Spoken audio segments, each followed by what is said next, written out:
The first principle you need to learn if you want to be a millionaire in your teens or your early 20s is that in order to be a king, you must first be a pawn. And this is really the issue with this generation. And I say this generation even though I am included in it, but I grew up with very traditional principles around respect. I come from a background that is a mix between Eastern European and Middle Eastern. So like growing up, you have no option. You learn respect and you learn the pecking order. And I learned from a young age that you respect your elders. And that's why still to this day, I still sit across the table from people that, I'm gonna be very honest with you, are far less successful than I am, but I shut the fuck up and I listen. Because for me, in my culture, you listen to your elders. Now that doesn't mean you need to take everything that they say on board, but you at least listen. And because I grew up in this environment of learning respect, I learned that, hey, you can be a king one day, but in order to be a king, you first need to be a pawn. You first need to be able to earn your stripes. And by the way, I earned my stripes from a very young age. I started my first entrepreneurial ventures when I was 14. And I learned what it was like to work with clients and, quite frankly, for lack of a better word, be their little bitch boy. I learned what it was like to pay my dues no matter what. It's kind of like, listen, when you're young and you join a football team, you're going to be the one who's the ball boy. At the end of training, you're going to be the one who is expected to carry all of the equipment to and from. And you need to go through that to one day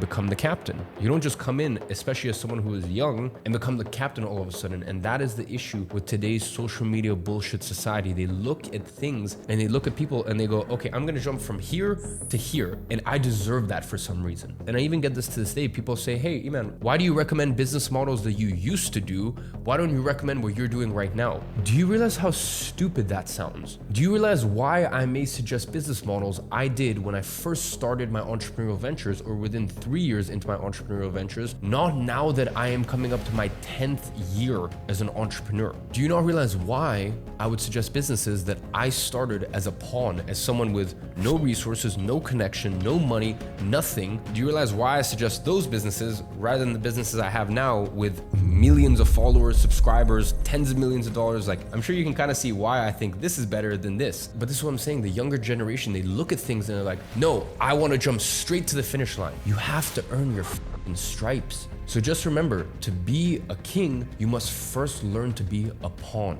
And there is nothing wrong with that, by the way. There is honor, there is nobility in starting from the bottom of the pecking order, being quiet, respecting the process, and understanding that you will eventually work your way up the totem pole.